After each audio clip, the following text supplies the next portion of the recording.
迫不及待沉睡中醒来，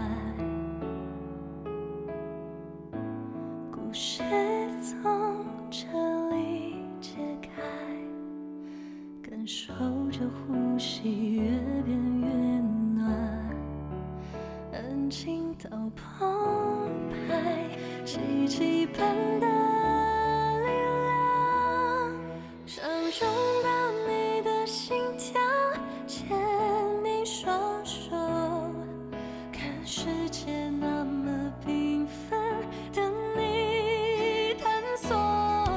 当生命有了呼唤，期盼未来，换我迫不及待，要在你生命中陪伴。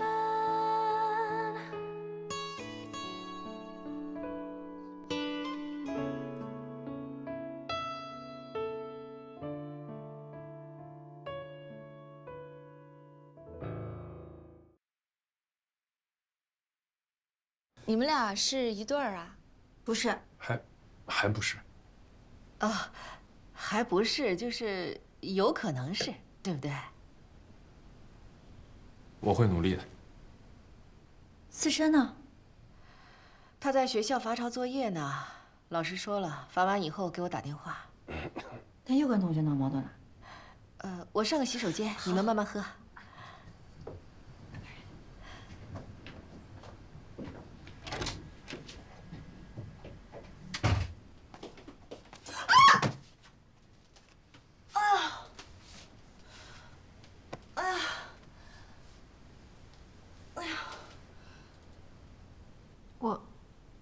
我去看一下我老师怎么了。哦，你去。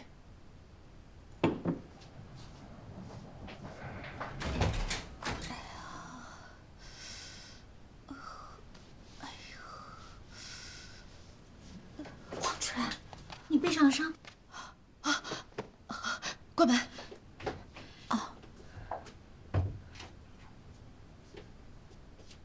谁都不能说。老师，你这伤像是皮带抽的呀，是他打的。你们到底发生什么了？不是很恩爱吗？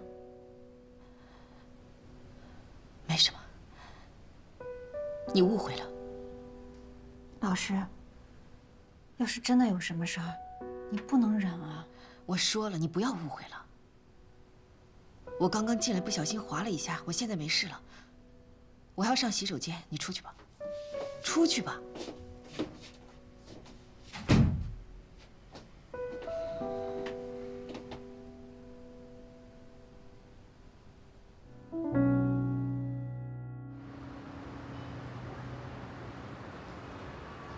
他的妇产科过得还很潇洒。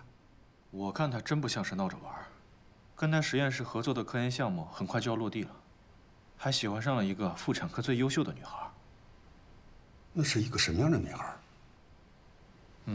很倔，很上进，然后为了自己的目标可以吃很多苦的那种。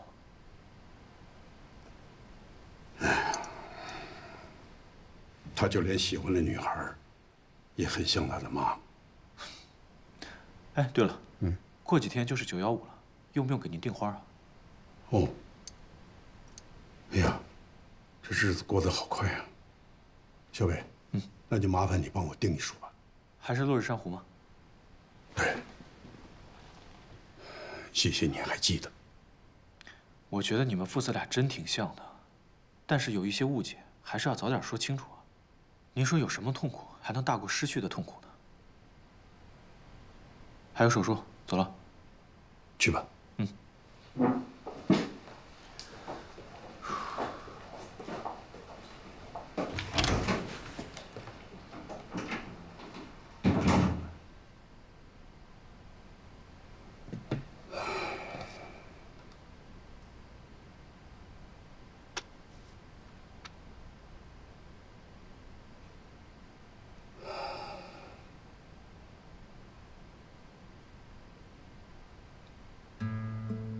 这一晃也就走了快20年了。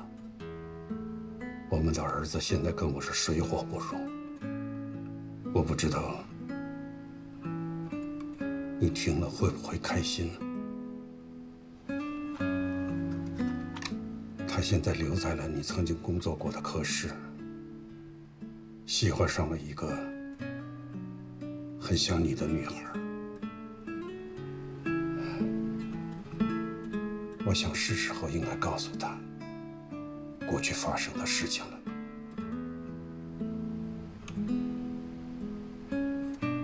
我一直把他当作孩子，但是现在他都能威胁我了。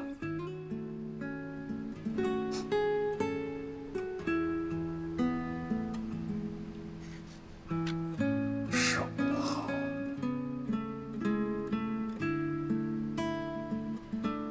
那就15号吧。我把你最后留下的东西交给他。从此以后，他不理我也好，恨我也罢，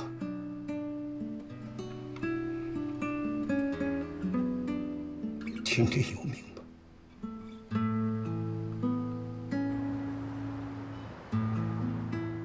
非常感谢在座的各位妇产科专家，给我们介绍了宫腔镜应用的几例前沿手术。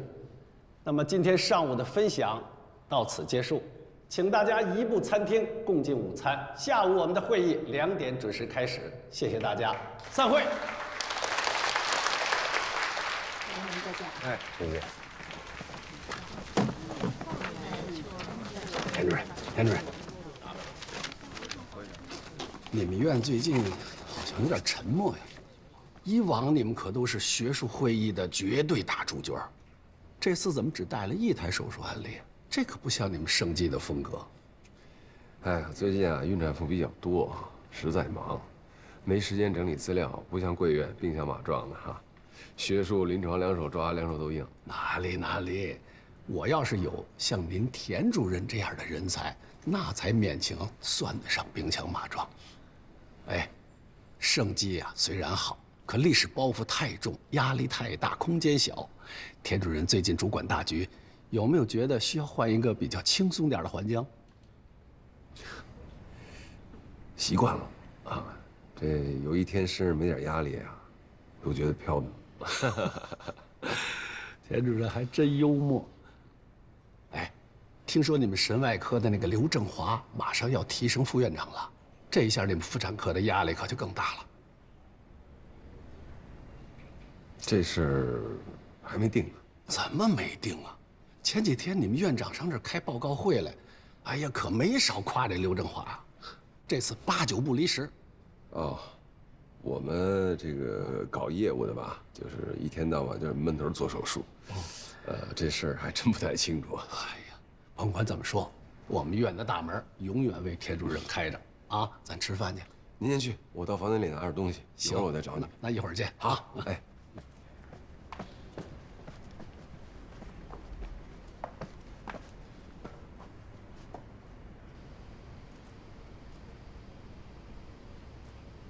黄主任，没有你想象的那么糟糕，大概是一半一半的样子吧。据说现在班子里有2种意见，一方面呢就倾向于刘正华，资历深，神外在他的带领之下，出了不少的好成绩。如果再倾斜一点资源给他的话，神外肯定能够成为盛记另外一块金字招牌。还有，据说他明年也要申报院士了。这些啊，都会是盛记将来巨大的荣耀。另一面就认为不能让大家觉得张主任人走茶凉，妇产科的盛名在外，产妇激增，需要院内大力支持。所以两边呢僵持不下。不过呢，现在还有一个人没有表态，那个人就是王副院长。王副院长是非典之后提拔起来的，说话很有分量。如果他表态支持你的话，其他中立的人也会跟着投的。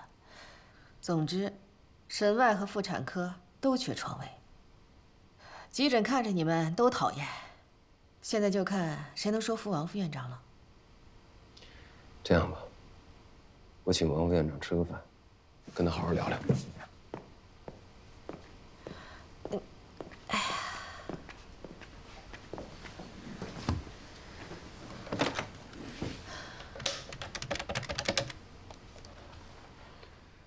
哎，王院长您好，我是妇产科田云山，小田儿。哦，田主任啊，什么复杂病例要你亲自给我打电话？啊，是这样哈，最近这孕产妇比较多，好多都是咱们急诊收的，我们床位也不够，给急诊也添了不少麻烦，所以呢，想请您出来吃个饭，跟您好好聊聊接下来怎么配合急诊的工作。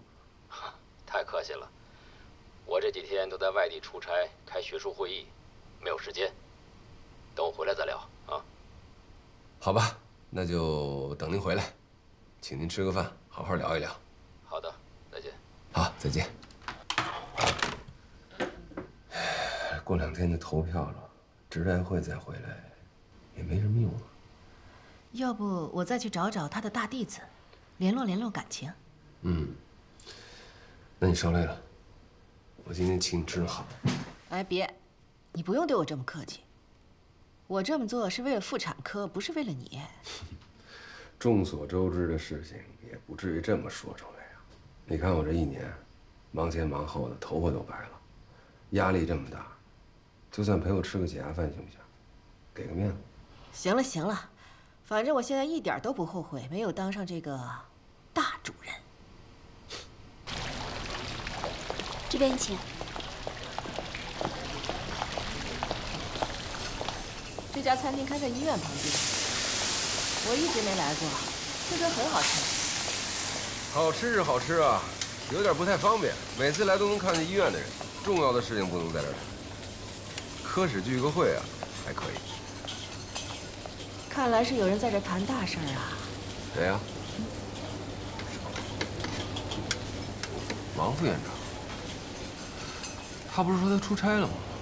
你下手晚了，可能他是不希望太为难吧。这个刘振华，我还真以为他是正人君子、老古板，交际面挺广。不行，我得问问怎么回事。哎，别！万一王副院长一尴尬，以后什么事情都不支持你怎么办呢？何必呢？来，吃饭了，孩子饿了。哎，过来想想办法。想想办法。念白，明早查房后来下我办公室。好的，田主任。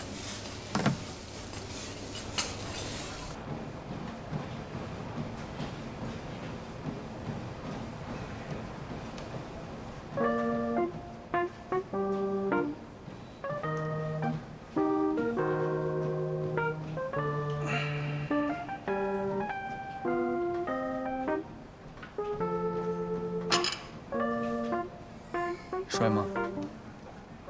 帅的，对不对？笑起来真好看。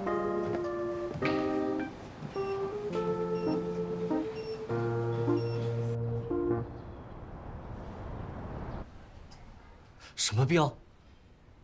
莱什奈汉 syndrome， 中文叫自毁容貌综合症。不是脑瘫吗？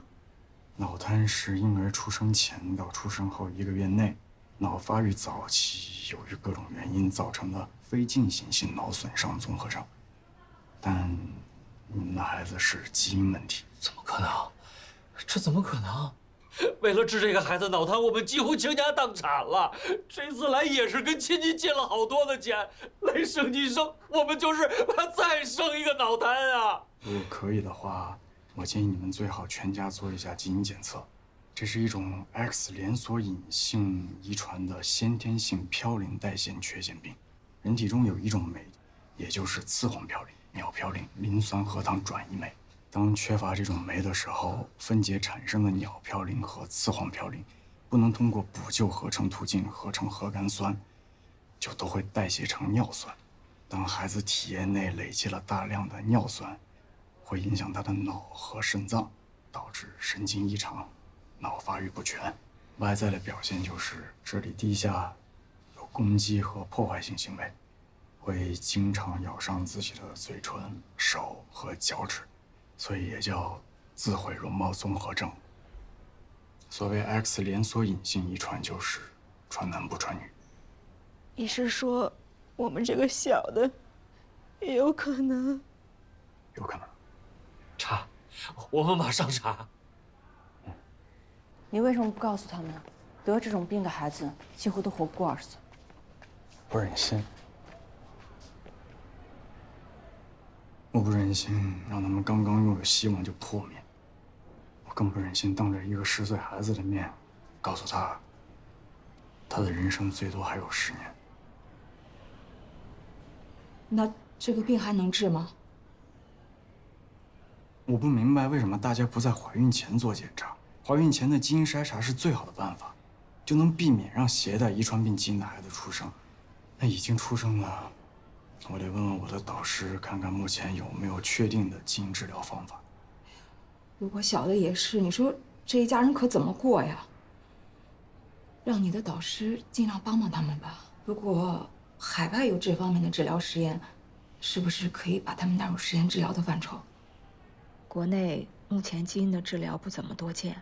副市长，我会尽力的。谢谢你，刘医生。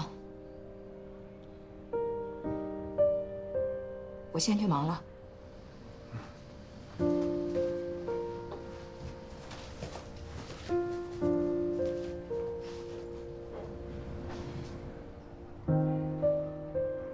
这可能是世界上的男性最不愿意见到的传男不传女的东西了。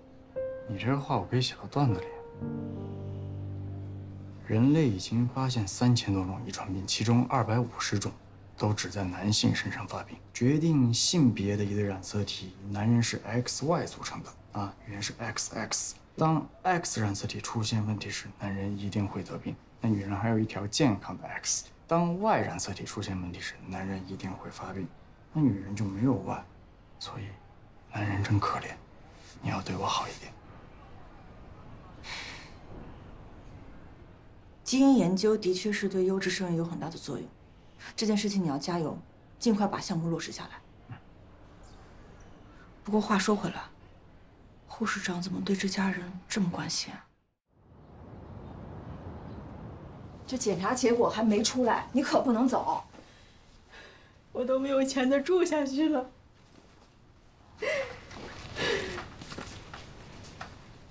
这是怎么了？这婆家人实在是太过分了，说孩子的病是妈妈遗传的，然后扔下离婚协议书就跑了。我都跟他们说了，这小儿子不一定有遗传病，是不是念白？难道？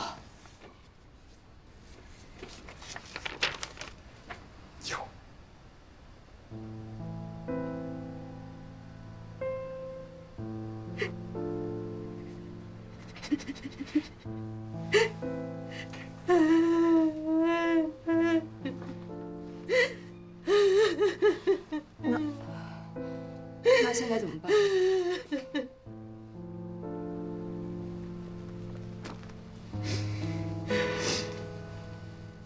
孩子是无辜的，就算他们有缺陷，我们也不应该放弃他们。我真的坚持不下去了。照顾老大的这10年，我天天心惊胆战，每天早上起来都不知道他自己把哪弄受伤了，孩子也疼啊，天天哭。现在小的都这样了，他爸还跑了，我扛不住了，我真的扛不住了。我能帮你，刘医生也能帮你，是不是刘医生？我跟那边实验室说了，他们愿意把2个孩子纳入基因治疗的实验计划，治疗费全免，只是差旅食宿得自己出。我出。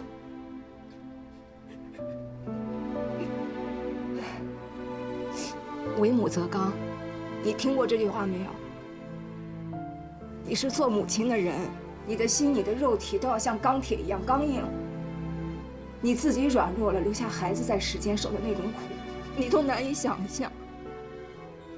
你只要在，孩子不管有多苦，他至少可以有你抱抱他，可以给他擦眼泪。听到没有？你要好好活着，啊！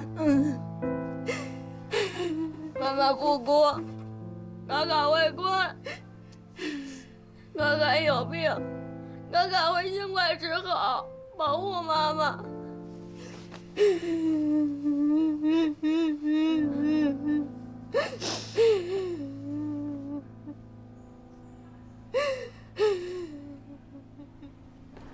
回头买机票、订住宿需要多少钱，你记得告诉我。我尽量找当地的朋友借套房子给他们住，反正那些人有的是房子，还能落个做慈善的美名。好孩子，谢谢你。谢谢你，护士长。我今天才知道，一个老护士长，见惯了各种悲欢离合，心底居然还这么柔软。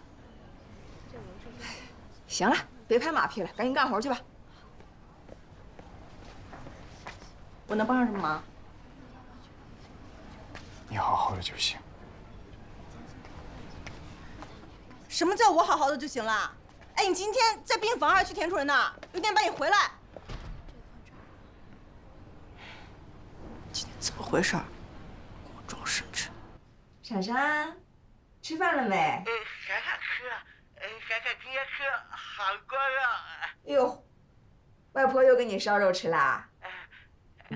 妈妈，今天什么时候回来？妈妈下班就回来了。你在家要乖哦。闪闪乖，闪闪最乖了。闪闪爱妈妈。闪闪，妈妈知道你这样的孩子是最棒的，是很有爱的，是很棒的。你是最棒的。闪闪最棒了，闪闪最棒了。你是不是想让杜弟进你的项目？可以，没问题。这个我还得问问他的意见。不是因为你的推荐啊，他本身就有这个资格，你也不用让他想太多。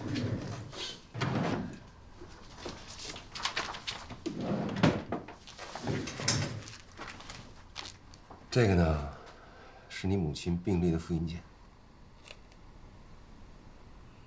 拿回去慢慢看，有什么解不开的疑惑，打电话问我。谢谢田主任。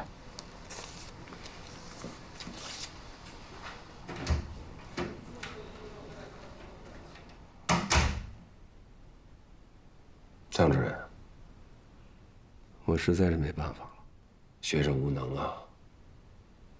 但是为了生计妇产科，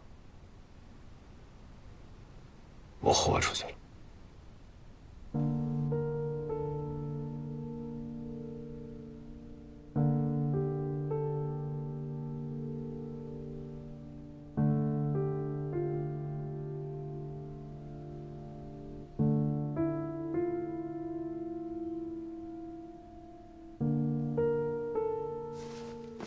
妈妈，你怎么还没睡啊？绵绵怎么醒了呀？做噩梦了。做什么噩梦啦？跟妈妈说说。你不让我吃糖，然后我非要吃，你就哭，哭得好伤心。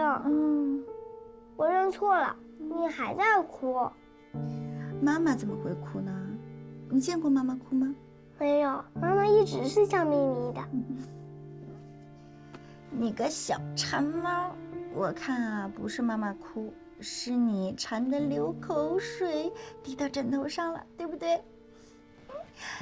来，我们好好的躺下，糖我们明天可以吃，但是现在呀，好好的睡觉，只有好好的睡觉才能长大个儿，是不是？那你什么时候睡啊？妈妈现在就睡。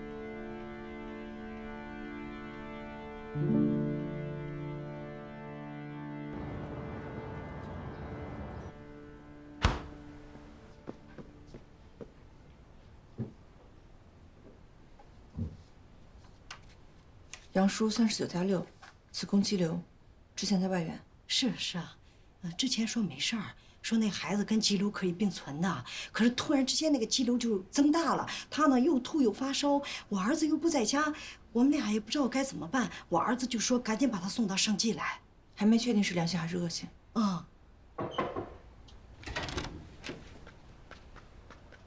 杜医生，这位患者我接手了，以后由吴聪日医生负责。田主任刚刚收进来的，他说让我负责。田主任刚刚也说了，子宫肌瘤我比较擅长，你跟吴医生交接吧。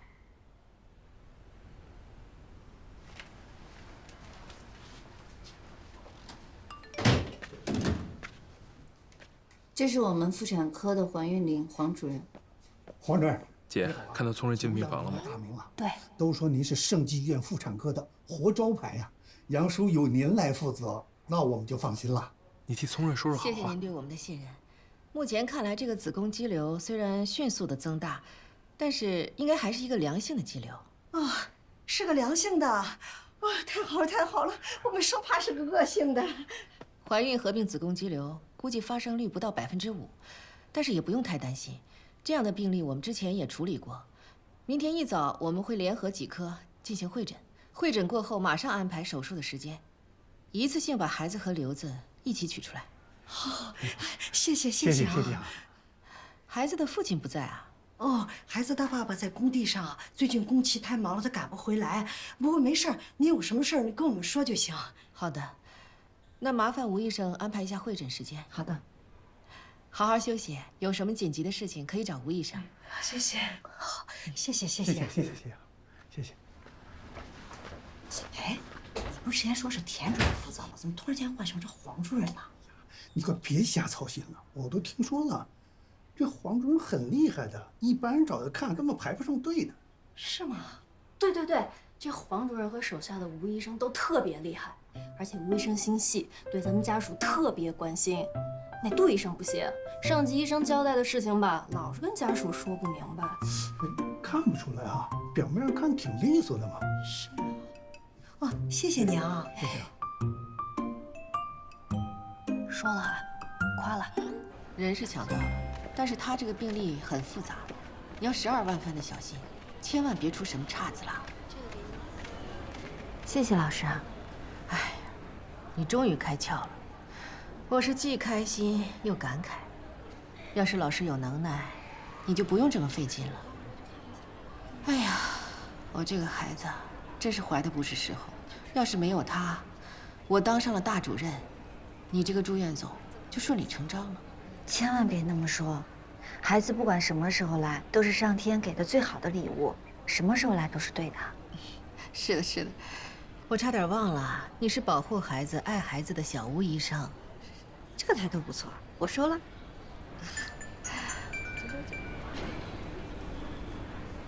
喂，啊，是的，我是陆思琛的妈妈。什么？派出所？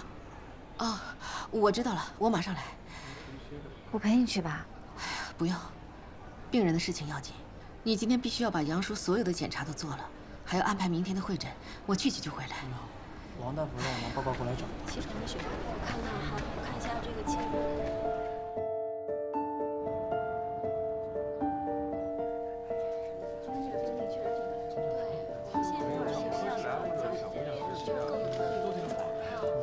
这黄主任怎么还没来呀？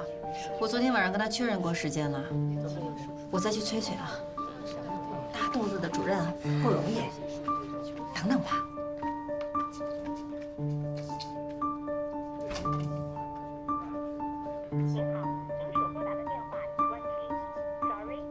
关机。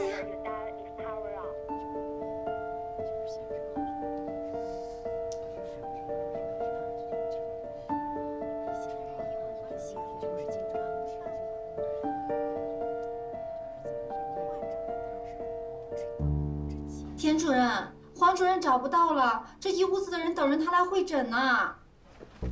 非要让我把这个病人给他管，这下倒好，管的人都不见了。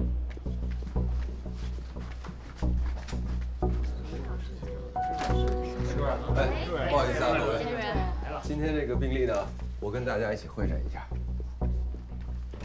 哎，杜迪，你先进来。好。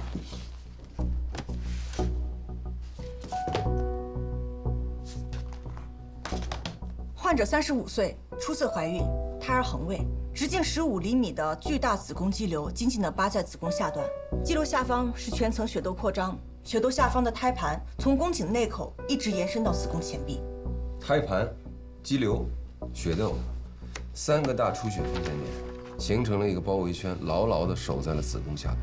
如果选择常规的切口，先要剔除肌瘤，会导致血窦开放，形成急性胆出血，这个不可取。如果在肌瘤的上方切开子宫，以胎盘打洞的方式娩出婴儿，在剥离胎盘的时候，子宫的下端也会形成大出血，也不可取。如果在子宫体部切口，会直接影响到子宫的结构，影响到将来的生育，并且因为肌瘤的问题，子宫的缝合难度也会很大，也不可取。所以想听听大家的意见。选择切口是第一步。田主任，我有个想法。你说。切口是不是可以选择在肌瘤的下缘？这样的话可以避开大出血的危险点，在夹缝中抢救母婴。我也是这么想的。这样的话呢，既能降低产妇的出血量，又能够避免在剔除肌瘤的时候给产妇造成第二次的伤害。需要行腹主动脉球囊阻断术。看来这个办法还是比较稳妥的。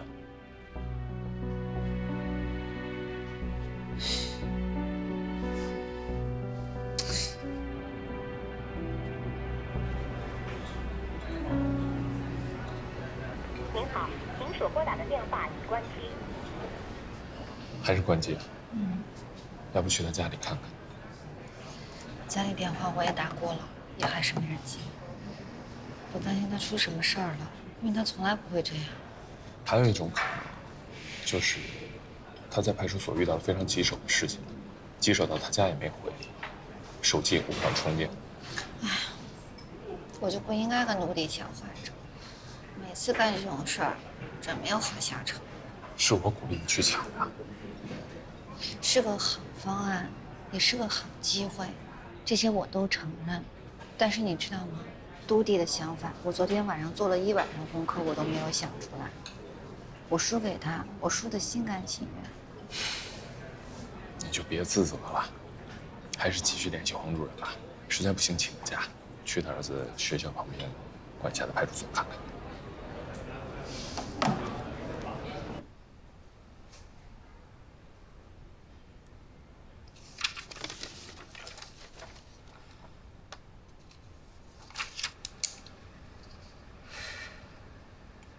一会儿跟患者和家属沟通，一定要耐心，千万不能犯上次杨真真那样的错误。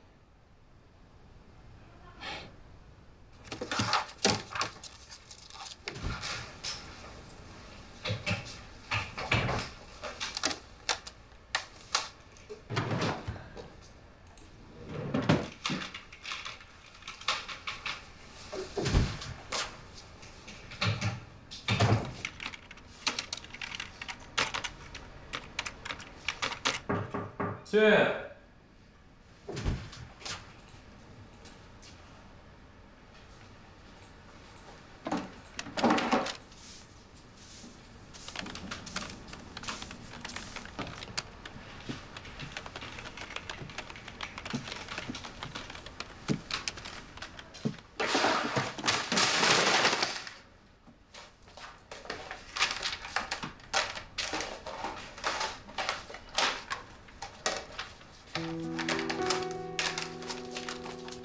医生，我也不知道这是哪个医生的东西，麻烦您他回来，您跟他说一声，那个我不小心给弄散了，我也不知道这里边东西对不对，你让他检查一下。好的，您去忙吧。谢谢啊。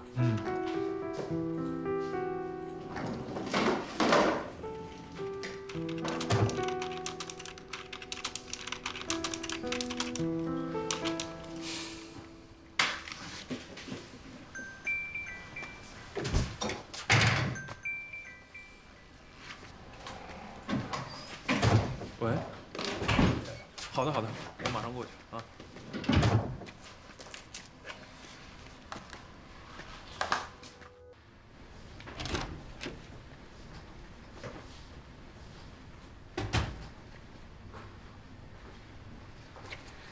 早上各科的会诊很成功，田主任和各科主任已经制定出了手术方案，我现在给你们讲解一下。不是跟我们换成吴医生跟黄主任了吗？怎么是你啊？他们有特殊的情况，田主任还是让我负责你们。不是，你们医院到底在搞什么？怎么今天这样，明天那样啊？你们放心，明天做手术的还是田主任。好了，老伴儿，咱们选择相信田主任，您请讲。这是手术同意书。这个手术最大的困难就是从哪里开刀才不会大出血。肿瘤。哇，我儿媳妇她得的是恶性肿瘤。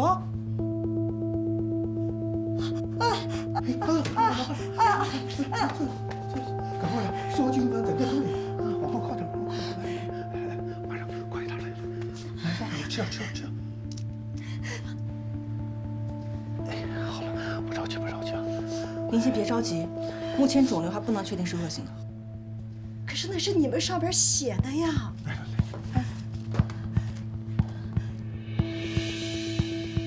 宫颈癌，不是说是子宫肌瘤吗？等等，这上写的不是杨叔的名字，这是我们的手术同意单吗？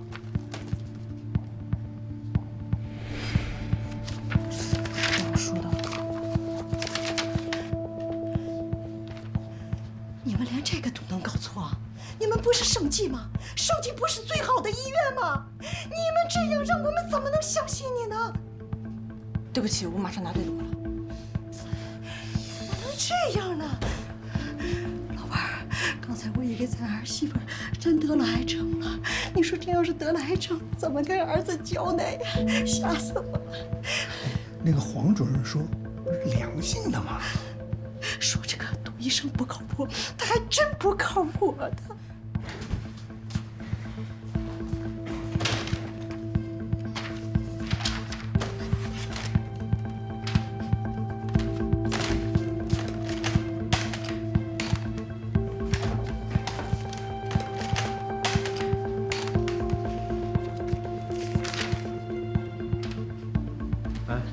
看看你那桌子底下，刚才保洁阿姨进来，把你们那家弄掉地上。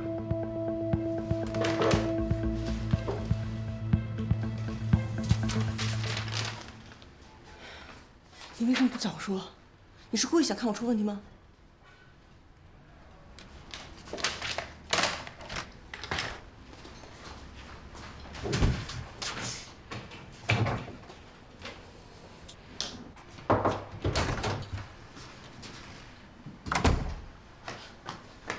对不起，这个是对的，我再给你们讲解一下吧。等一下，我要让我儿子和杨叔以前的主治医师刘主任一起听一下。外院的医生听我们的手术方案不太好吧？有什么不太好的？最起码人不会拿错手术知情书啊。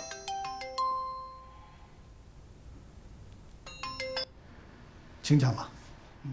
手术的开口在肿瘤的下缘。你把片子发过来，我看个位置。田主任的决定没有必要让他来做判断吧？麻烦您把片子给我拍一下。拍清楚点啊！哎，好。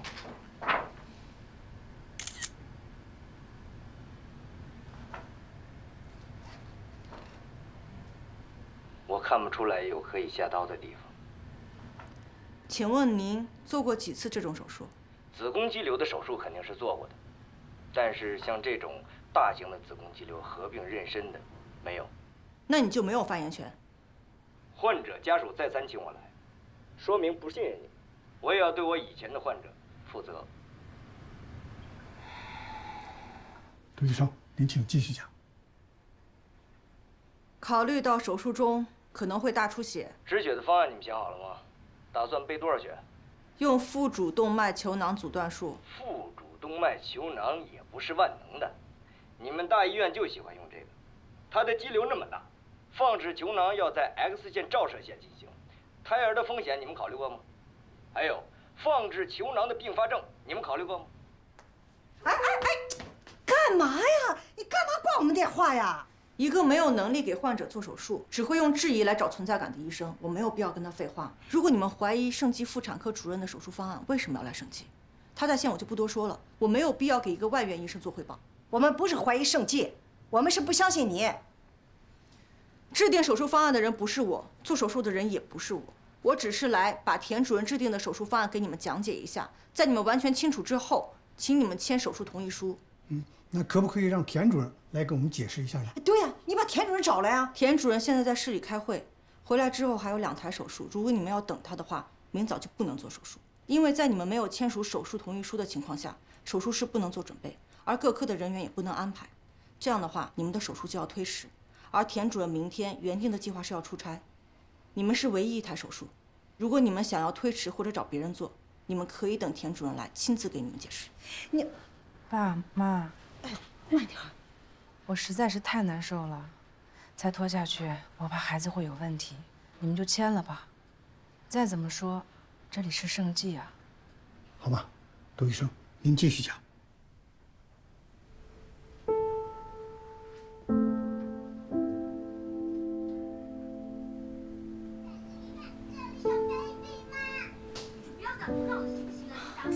动画片这么好看吗？啊？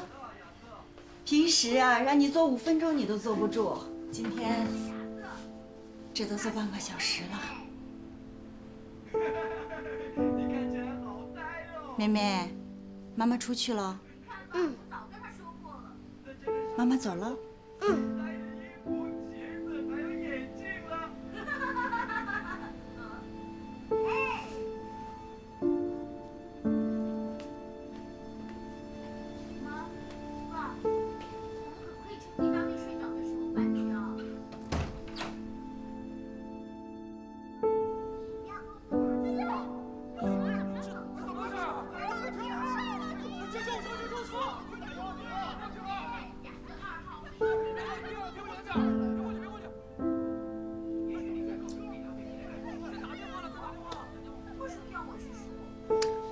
妈妈，好酸。